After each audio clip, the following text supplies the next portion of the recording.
Thank you, Borja. I'm happy to be here this morning. And yes, today I want to show our experience in Russia and what we accomplished in the last 10 years, but we only at the beginning of that long way. So can you open the presentation? As I was getting ready for the conference, I did some research. And I found out that almost 100 events dedicated to access to justice happened in different countries in the last decade. And sometimes I feel sad because it feels like we are banging our heads against the wall. All these conferences were discussing the problem in theory, and I didn't hear a single success story about access to justice through technology. Of course, before today and before Kevin and his experience. And 10 years later, we are here to discuss the same problem.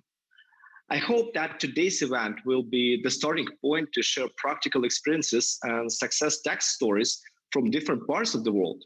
And I would like to begin with our success story of granting easy access to justice to 140 million people in Russia. So let me challenge with a question. Easy access to Uber, how does this sound to you? Can you switch to the next slide, please? No one ever talks about easy access to Uber or Google because it makes no sense. Imagine that interacting with the court is as easy as calling an Uber or Googling information or ordering a food delivery. The main purpose of those companies is to serve people who need a ride, who are starving, or maybe searching for a new meme video. So what's the main purpose of justice? The purpose of justice is to serve people who need to know and protect their rights. What if when we're talking about easy access to justice, service? No one ever talks about easy access to Uber because it makes no sense. So maybe today we will not speak about easy access to justice, and instead we'll talk about easy access to serving people. We built the biggest public e-justice platform in the biggest country in the world, in Russia. And it's been successfully serving 140 million people a year in 9 different time zones. And they all have easy access to information about every case out of 40 million cases a year. 100,000 court staff serve citizens through our platform. And we're speaking about 140 million citizens. It wasn't an easy journey. It took us 10 years to arrive at where we are now. We had to battle 3 key challenges.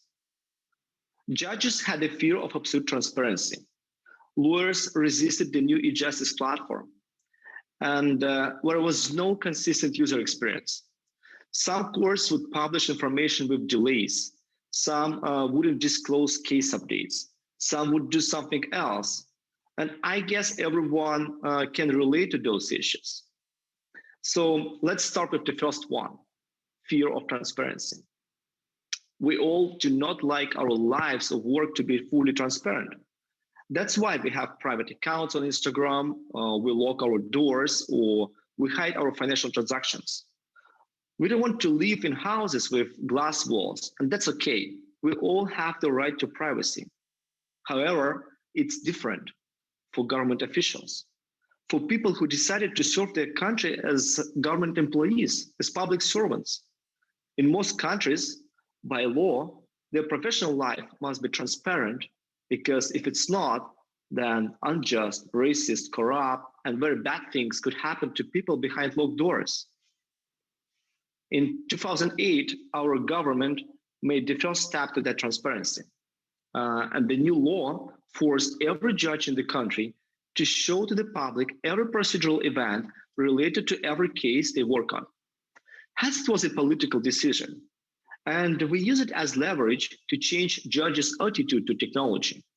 Between 2010 and 2015, our company reported to the Supreme Court about every judge who didn't obey the new initiative. At the beginning, only 25% of all legal cases were available online for the public. And in 5 years' time, that number went up to 99%. Today, everything that is happening in courts is published on our platform in real time. Now the second challenge. Legal professionals didn't trust our new digital platform. And I wanted to tell a story. We launched our e-filing system in 2012. We were so proud of that solution, and we expected that everyone would immediately start using that portal.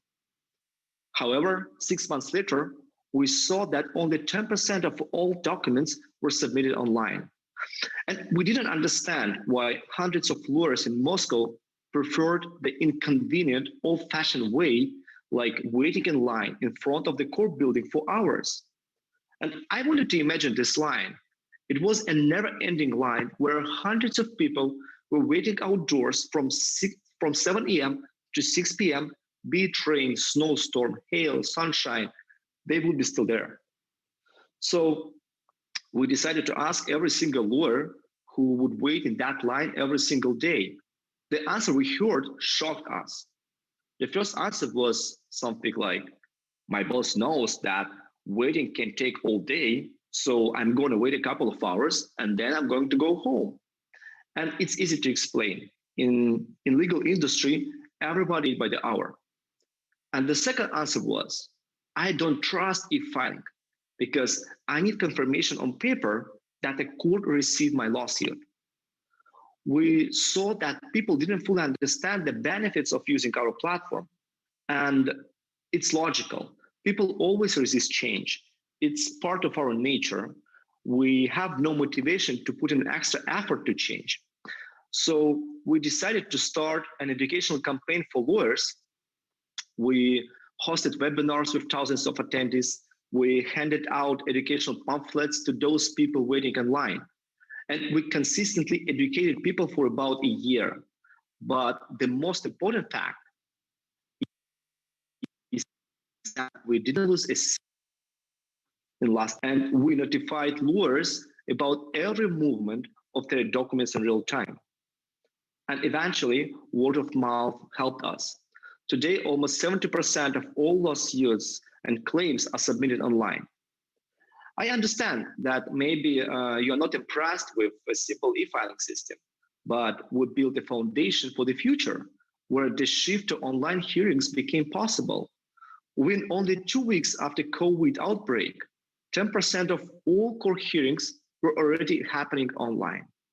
And today, about 12 million professionals can't imagine their workday without having direct access to our platform. And why do they spend hours on our platform every day?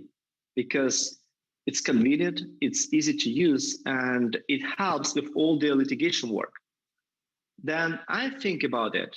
10 years ago, we used to have a fragmented infrastructure, which was expensive, inconvenient, absolutely ugly, and primitive. It felt like we were using Windows 95 today.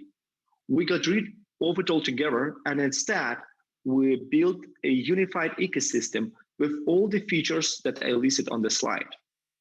Our platform, Court.one, is affordable, user-friendly, easy to set up and use, and can deploy in any jurisdiction and any language, and it's fully secure. And besides the obvious features such as real-time reporting and case management, we have some disruptive features too. For example, our AI algorithm can predict a case outcome with 82% accuracy, relying on 200 different factors, which is the dream of every lawyer on the planet. Another algorithm can spot some unusual behavioral patterns, which might be human error, or they might be a sign of corruption. As I said, our solution can be deployed in any jurisdiction. And I understand that we all live in different countries and obey different laws. However, I believe we all have equal understanding of what serving people means. By serving people in context of access to justice, I mean managing processes. And it doesn't matter what legal system we speak about, be it British common law, Sharia law, or continental law, or even alternative dispute resolutions. The processes are the same: publishing case updates, adding evidence, scheduling depositions, taking court minutes, or video recording of everything that is happening during hearings. All that is absolutely possible with Court.one. I also understand the concern about cybersecurity, and it's important. Usually people ask questions like who owns the data, who controls the infrastructure, who has access? And the simple answer is you. If, let's say, the Ministry of Justice or the Supreme Court of Singapore decides to deploy Court.one, they will have absolute control of all the data and access to sensitive information. So if you want to learn more about our technologies and experience with Russian courts, please visit our website, Court.one. It has all screenshots and it shows how it works with real interfaces. Thank you so much for your time. Thank you, Alex. That was very interesting. Especially, I love how you started and sort of ended with that. Serving people. It's changing the framework and way of thinking from access to justice to serving people.